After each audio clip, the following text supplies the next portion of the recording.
Naomi to start a new faction with two top stars to stop Jade Cargill following her heel turn?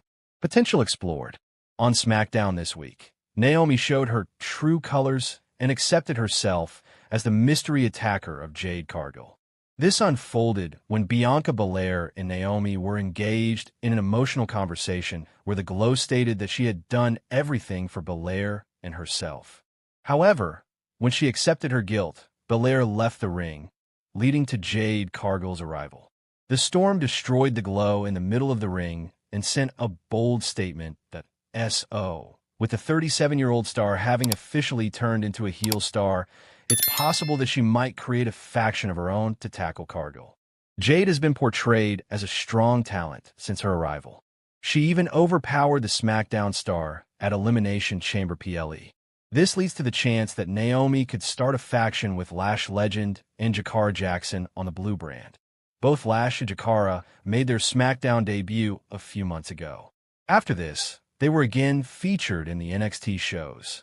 The metaphor also had a short rivalry with the Glow and BELAIR when they clashed with them in a women's tag team title match, but failed to dethrone them.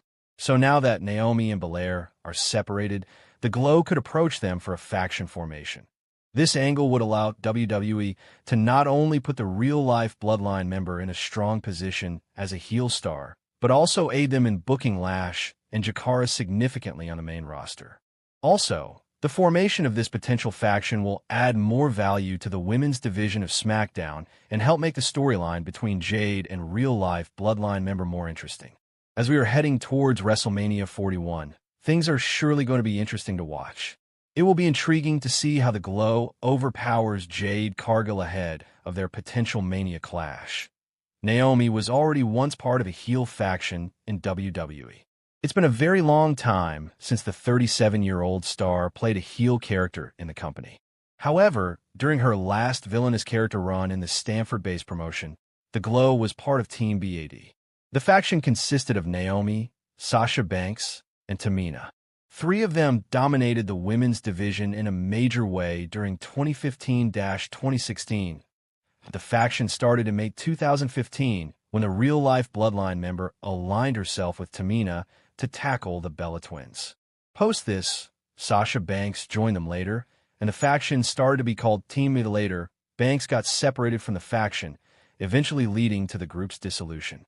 Jey USO reacts to Naomi's heel turn on WWE Smackdown. Naomi's shocking character change on WWE Smackdown after Elimination Chamber has left fans shocked.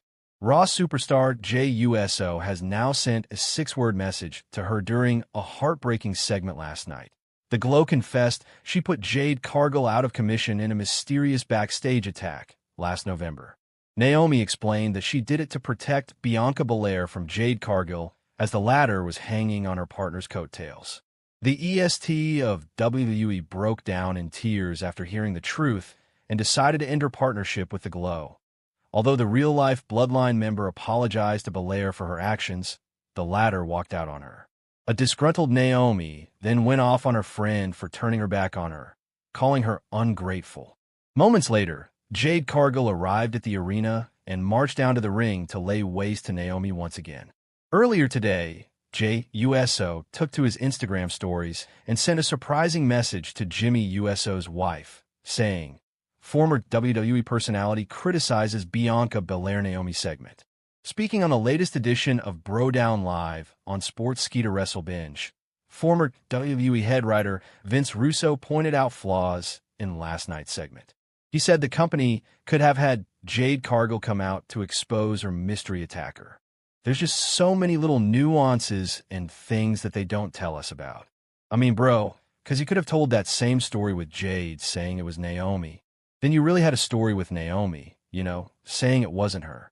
After what went down on SmackDown this week, it's almost a foregone conclusion that Cargill and Naomi will lock horns come WrestleMania 41.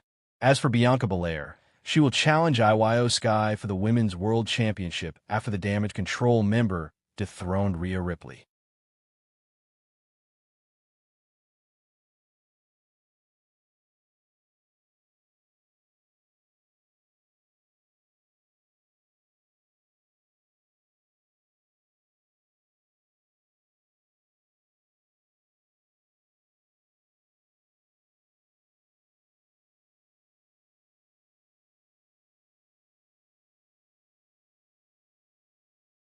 Nia Jax beats Naomi.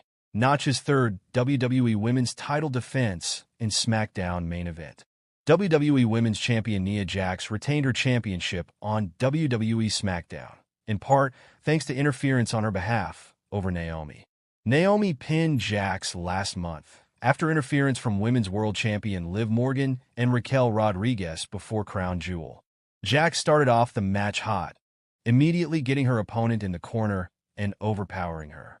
Naomi hit a rear view for a near fall on Jax, but the champion followed it up with a pop-up Samoan drop and set Naomi up for the BA.D.Later, but Naomi knocked her off to the outside, then took her out from the top rope. The broadcast cut to the back, and Morgan and Rodriguez were seen taking out WWE Women's Tag Team Champions Jade Cargill and Bianca Bilir. Naomi got Jax back in the ring, but Miss Money in the Bank Tiffany Stratton attacked Naomi from behind. Naomi was able to counter a body slam from Jax, but the champion kicked out.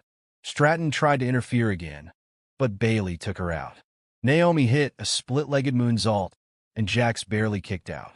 Candice LeRae appeared to take out Bayley. Jax hit a Samoan drop from the second rope, dragged Naomi to the corner, and finally hit the BA.D.Later to retain. For those who missed the first SmackDown of the year, here are the results of all the matches that took place, as well as notes on the other highlights that happened during this episode. The show started with footage of last week's episode, breaking down the situation between SmackDown General Manager Nick Aldis ordering Kevin Owens to hand over the Winged Eagle WWE Championship title, as he's not the rightful champion, and the setup of Cody Rhodes challenging Owens to a ladder match for the belt at Royal Rumble after that. Cody Rhodes cut a promo where he said he was technically not cleared to wrestle tonight. Drew McIntyre interrupted. He gave some words of wisdom to the American Nightmare about how he, Cody, is the quarterback of the best roster the company has ever had, and Rhodes needs a friend to watch his back, so he's there as part of the transfer window. He always tells the truth. Rhodes equated his experience of leaving WWE to come back and finish the story to what happened with McIntyre as well, and put over the Scottish Warrior's successes. But he doesn't believe him, and he knows that Drew wants a shot at the title. McIntyre reiterated that he's here to help him, not hurt him, and as he was leaving, told him to watch his back, just as Kevin Owens jumped Rhodes from behind. McIntyre just casually walked away, and officials came out to separate Rhodes and Owens. Mercedes Moné picks upcoming Naomi WWE Smackdown. JR current AWTBS champion Mercedes Moné has commented ahead of Naomi and Bayley's upcoming WWE Smackdown match. WWE Women's Champion Nia Jax is set to defend her championship at WWE Bad Blood next weekend, but her opponent is not yet known. On last week's episode of SmackDown, Bayley and Naomi both pinned Nia during a tornado tag team match, with them set to face off against each other on this week's episode of the show.